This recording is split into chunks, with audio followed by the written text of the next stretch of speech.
দেখতে পাচ্ছেন এখানে 4টি ডিম। বলেন তো এগুলো কিসের ডিম? আচ্ছা দাঁড়ান জুম আউট করে দেখাই। এই তো একটা পাখির বাসার মধ্যে। হয়তো এতক্ষণে অনেকেই বুঝে ফেলেছেন এটা টুনটুনি পাখির বাসা।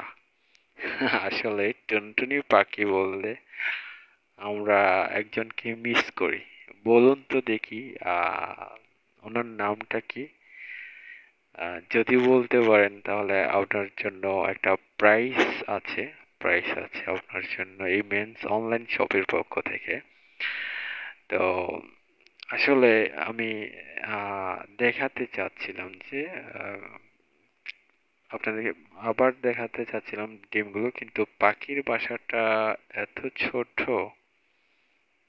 কি বলবো, ওই যে আমরা যাকে টুনটুনি আঙ্কেল বলে জানি, তো ওনার টুনটুনির বাসাটাও কিন্তু আপনারা দেখেছেন। আচ্ছা বলেন তো দেখি, এই টুনটুনি পাখির বাসা বড় নাকি ওই যে আমরা যাকে চিনি ওনার ওই টুনটুনি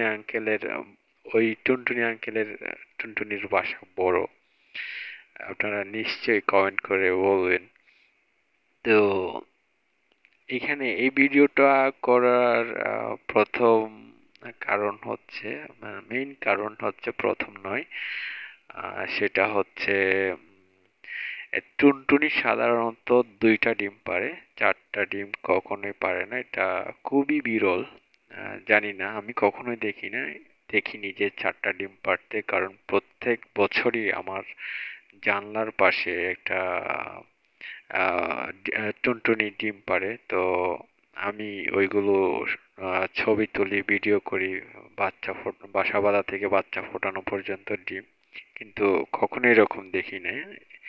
যার কারণে আমি একটু কনফিউশনে আছি যে কিভাবে 4টা ডিম পারলো 2টা ডিমের জায়গায়। তো যারা দেখেছেন যে টুনটুনিকে 2টো ডিম না 4টা ডিম পাড়তে দেখেছেন, তারাও কমেন্ট করে জানাবেন।